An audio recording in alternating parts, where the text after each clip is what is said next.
Hello, my name is Vinicius Freitas and welcome to the World Trade Organization Education Program. Today, we're going to talk about the greatest dispute settlement that has ever been judged by the WTO, and that was of large civil aircraft between the United States and European nations, primarily the United Kingdom, Spain, France, and Germany. The case was between Boeing and Airbus. Boeing is an American company that was suffering huge losses of market share and of consumers all over the world because of the subsidies that Airbus was receiving, an European nation. The decision was made, and the United States now has the right to tax European nations up to the value of $7.5 billion. The dispute started in 2004 and has only been resolved this year. So, since October 2019, the United States has the right to retaliate for all those years of subsidies that Airbus was receiving.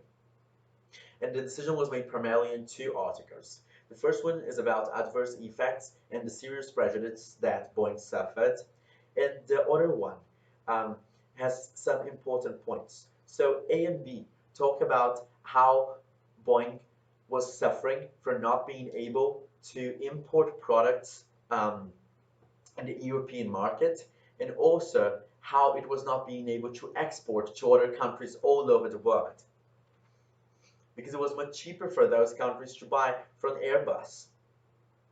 And also, it caused a price undercutting those subsidies.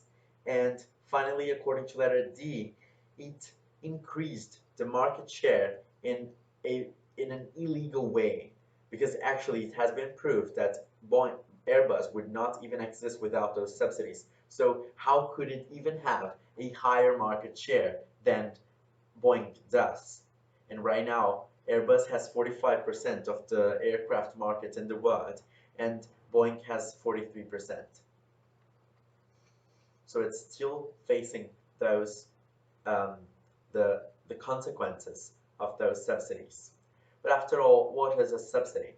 It is a financial contribution given by a government or any public body that confers a benefit. And it directly or indirectly is going to make a country increase exports of a product or reduce imports of a product.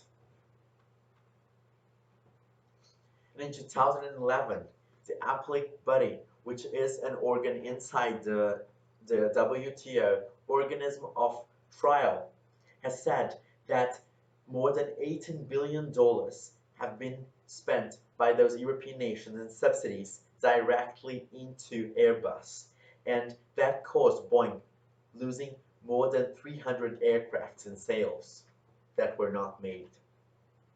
So if we look at it through an economic basic perspective, we can understand why now the United States is taxing European products. So the area on yellow is what the United States government is actually earning for those tariffs. But if we consider also the price of the world market, so if this was a price level of products outside the United States, with the tariffs, now we can see that the prices have gone up and the quantity has gone down. That is going to help Boeing to recover all its losses from all these years.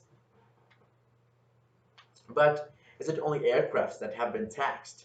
Actually, that's not true.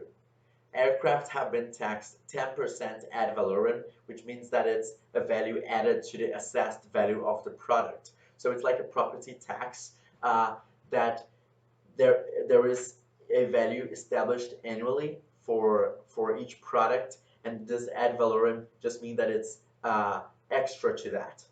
And actually, the highest taxes have been on dairy and other kinds of products, such as textiles, meat, and olives.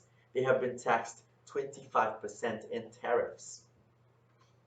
And now we might ask ourselves, is that even right? What does dairy has to do with aircrafts? Does WTO allows that? Well, in fact, it does. in case it has been proven that that's going to be the most effective measure, that there's no way of um, of giving back the money that Boeing deserved. So other areas of the economy are going to be affected. But is that fair at the end? Because if we think about it, dairy, who's actually suffering from it? Yes, that's right, European farmers. According to the European Dairy Association Secretary General Alexander Anton, quote, agri-food products and hence the farming community is now regularly taken as hostage in trade disputes. And that is true. And it also affects food prices, which is a crucial and very basic um, aspect of our economy that should not have its prices fluctuating that much. Who's going to suffer from that from the consumer side as well? But it's not only Europeans who are suffering, Americans as well.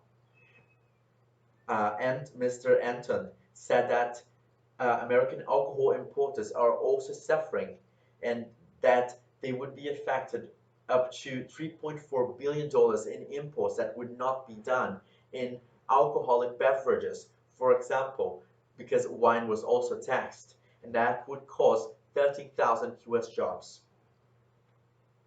Well, but we might think that the European Union has a lot of consumers around the world. Why does the United States matter that much?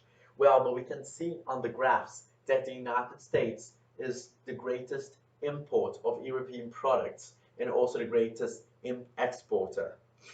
So their economies are very related. And the agricultural factor represents 6.2% of of the European Union market. So that is a very relevant number, and that might make us think, are tariffs really the best way to deal with this problem? Is it fair for European farmers to be suffering from something that an aircraft company had done? Those are questions that might be answered in the next programs. Thank you so much.